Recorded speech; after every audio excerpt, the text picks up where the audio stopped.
All right, we are back live here at the half, and unfortunately for the Eagles, right now it doesn't look too good at 15-3 at the half here. And Matt Rule's making it seem like they're just playing Mickey Mouse games with them out there because the defense seems to be stepping up. The offense now is taking a backward step, and we see that Jalen Hurts once again, as we talked about it here not too long ago on the pregame show, that he was getting flushed out of the pocket. Once again, he's holding on to the ball too long.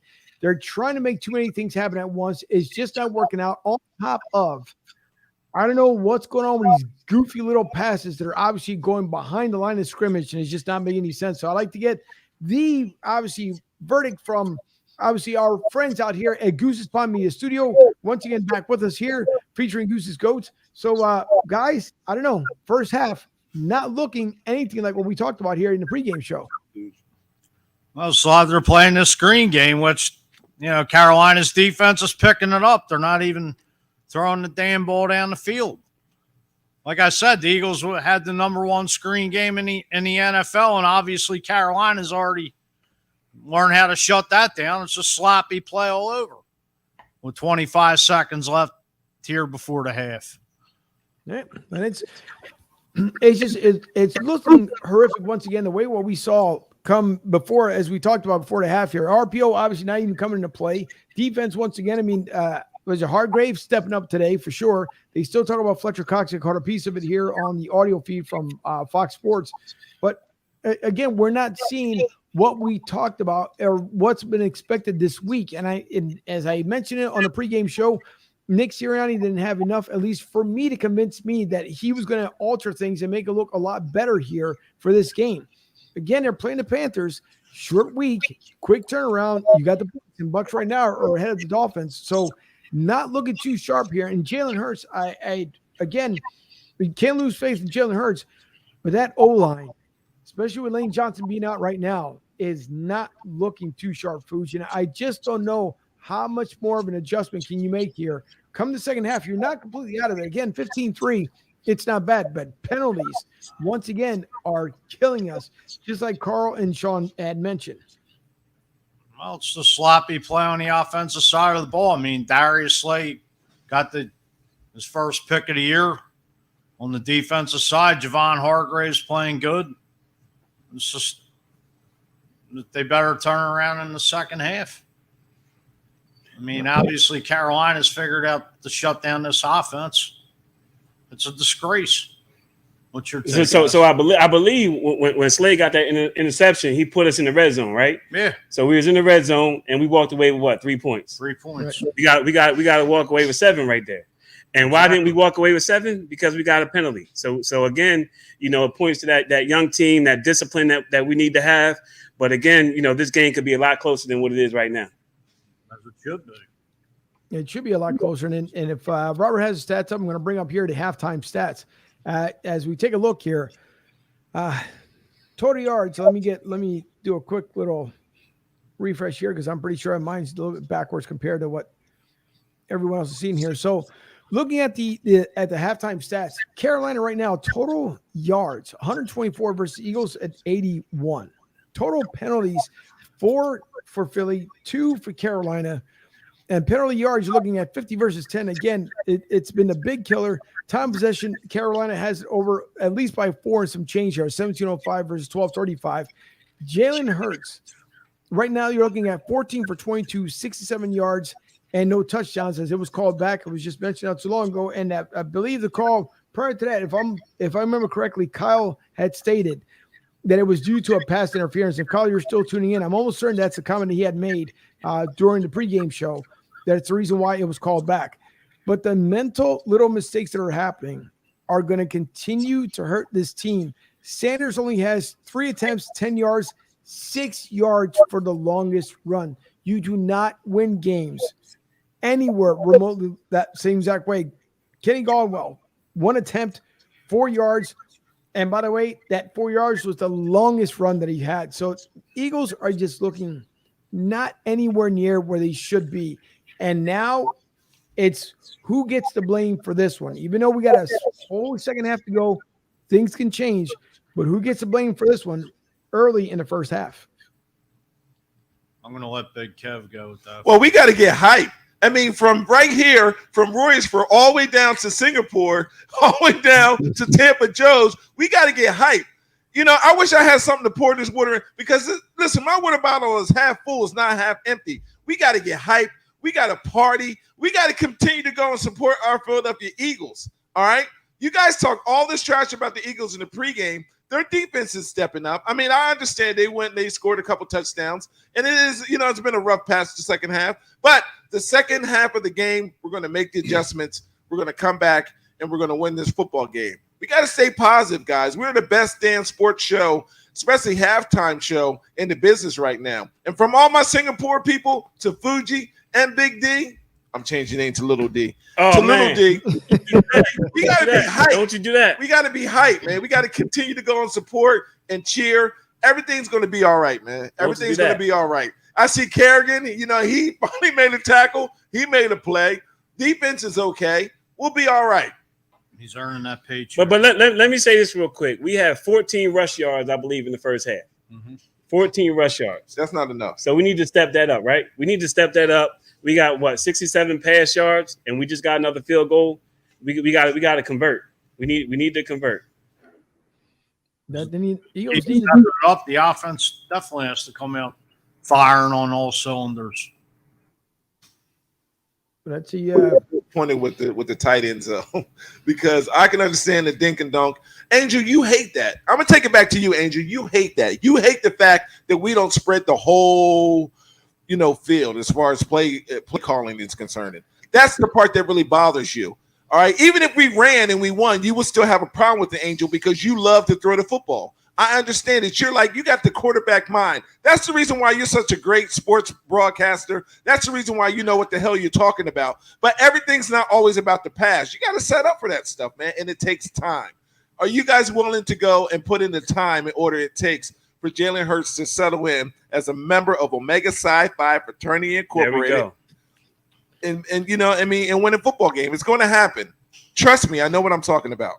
No, and listen, I agree. It's going to happen. It's going to take time. It's going to happen. I think Jalen Hurts will get the job done. And unfortunately, it comes down to also Nick Sirianni, your quarterback coach, your offensive line coach. I mean, all these coaches are going to have to be accountable for it. And again, we just know how this Philadelphia city is, that when things don't work out the way they should, everyone's going to be calling for different people's names. Now, let's just say Juan Rivera decides to leave DCU because of all the nonsense that goes on there. You already know people are going to say, why don't you come to Philly, replace Nick Sirianni, and everybody else will be just fine.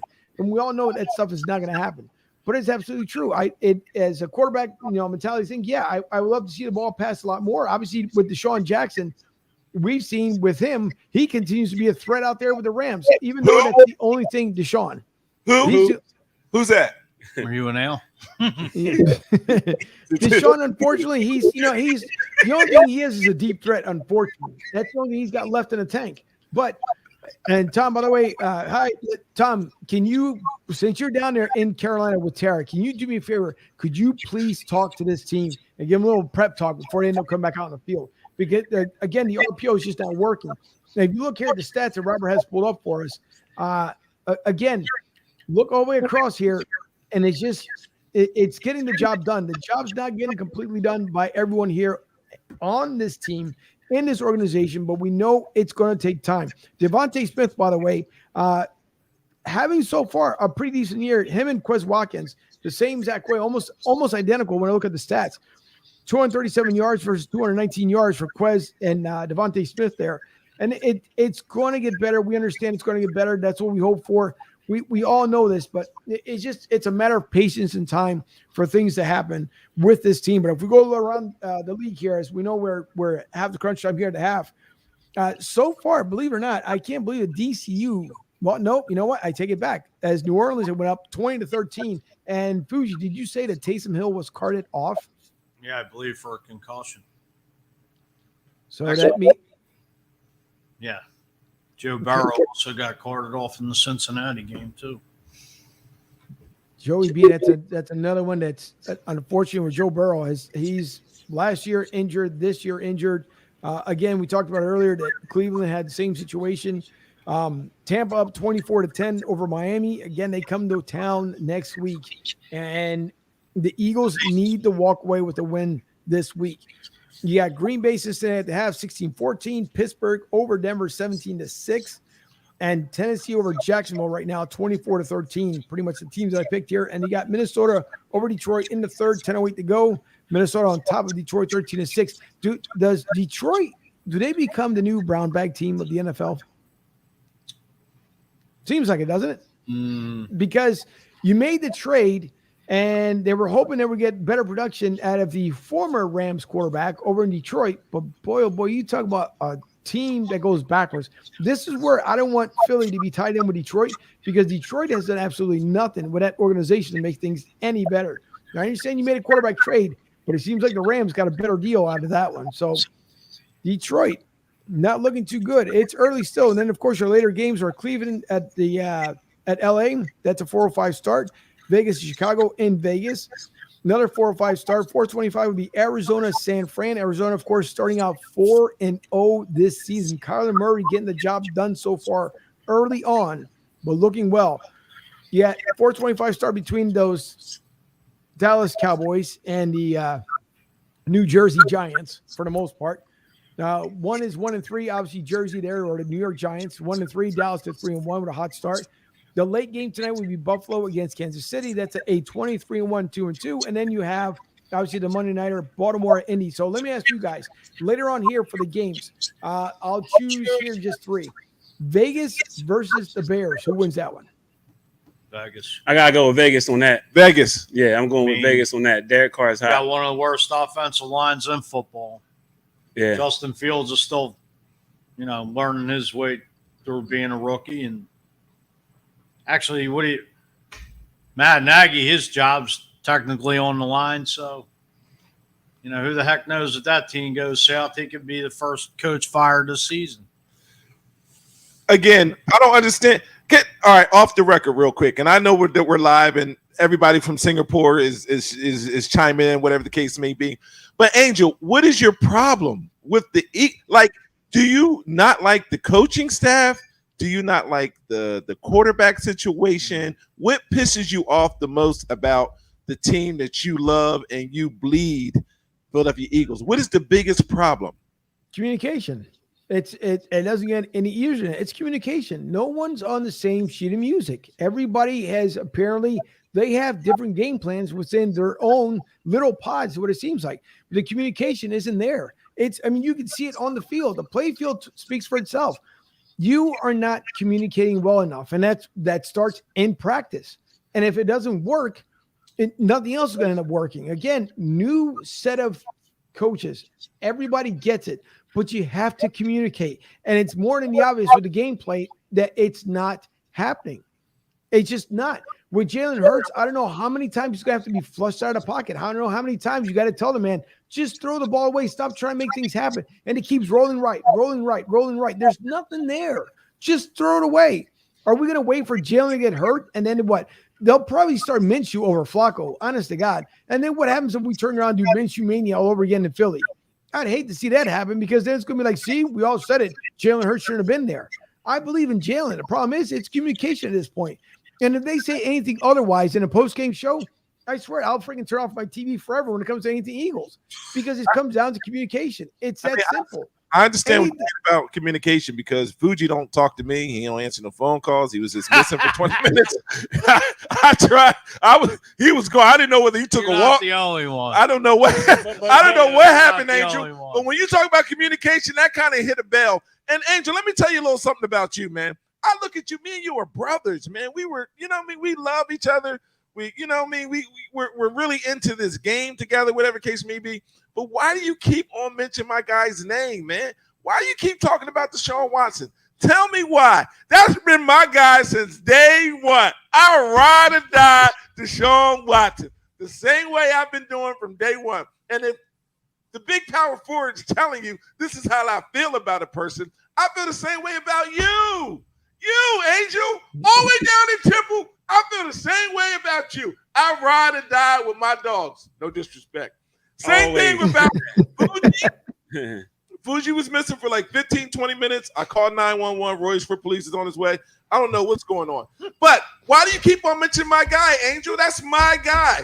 He's not a part of the Eagles, team or affiliation, but every now and then you'll give a little jab talking about Deshaun Watson. And that's been my guy. Every single time I'm on here, I say something about my dog. No disrespect. Deshaun Watson. That is my guy. What is your issue with the quarterback? I know that's the whole thing. I don't have an issue with Deshaun Watson. The problem is that I end up having is that the Texans have a problem with Deshaun Watson. I got an issue with Deshaun. You want me to tell you my issue? Go ahead. No, I'm not. I'm not going to tell you my issue with Deshaun Watson. I'm not going to do that because I don't want to get in trouble. And yes, I will. I'll get in trouble. But that's my guy. I ride or die for that guy. And you're going to see, just like the Eagles are going to come through in the second half, Deshaun Watson is going to come through. That's right. That's right. You're going to get in trouble with the FCC. Hey, but today, I feel you on Deshaun Watson, but today we're on Jalen Hurts. My frat brother's about to come in and do it for us. We're not out this game yet. What's it, 15-6? So that means we still in it to win it. So let's go get it done. And I think Jalen's the guy to do it. And then maybe we can talk about Deshaun Watson. But right now, Jalen's not going to get hurt. He's playing his game, and that's the game that he plays. I saw one of our comments up there, Rich Bridge, talking about run the ball. We need to run the ball. So Rich, I hear you out there, man. Why are we not running the ball? So like I said, we had 14 rush yards in the first half. And I think, I echo what you're saying, Rich. Let's get this ball running. It's true. And Tom says everybody's getting roasted by Carolina fans all around them. So it happens in Philly. So I'm pretty sure it's happening in Carolina. So, but the difference between Carolina and the Eagles are when the Carolina were successful with Cam Newton, they took him to the Super Bowl. Carolina acted like they had a team there for years and years and years. So, ride that little bandwagon right now with Matt Rule. But when Matt Rule, he's no different than Urban Meyer to a certain extent. Because when Matt Rule, when another job opportunity comes around, Carolina, don't think that Matt Rule will not jump on you guys. I'm just saying because he did it in Philly, he'll do it at Carolina. Either way. But regardless, we hope that everyone enjoys the second half. Let's hope that the Eagles turn it around in the second half. Thanks to Eagles Mania I'm sorry, did I miss something? All right. Thanks to Eagles Mania for sharing out the show. We appreciate them being the official group of Broad Street South. We do appreciate it. Same with Philly to South down there in Tampa with Tampa Joe's. We thank you for being the official fan base of Philly to South and for Broad Street South as well. And I'm pretty sure I'll be down there one more time with Tampa Joe's before the season's over, doing a live set from over there as well. The same way I'll be back in Philly, hopefully in about 2 weeks, so I can be in studio with everyone else, and maybe about 2 or 3 more times before the season is over, because I love coming up to Goose's Pond Media Studio. But for the guys out there at Goose's Pond Studio, listen. We said you going to change his name to Little? We're going back to Big. That's all I want to know. Say again. Are we going back to? Are you naming your man there from your brother from another mother? We going with Little or Big? They're Big, Kev. Oh, no, we're going with Big. We're going with Big. He's definitely Little. We going with Big. No, he's Little. I can't respond to that. I'm the big dog. This the little dog right here.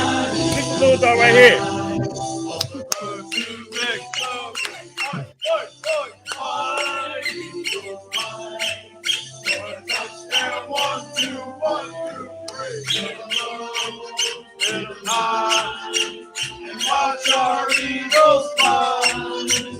Fly, Eagles, fly. On the road to victory. E-A-G-L-E-S, Eagles. Put some respect on it. All right. That's right. Everybody enjoy the second half. We will see everybody during the week here. You'll see the schedule end up coming out.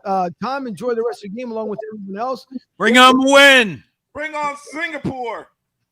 Exactly. And Brazil and everywhere else. And again, thanks to everyone who tuned in. We do appreciate it. Don't forget to check out BroadStreetSouth.com, BroadSTSouth.com.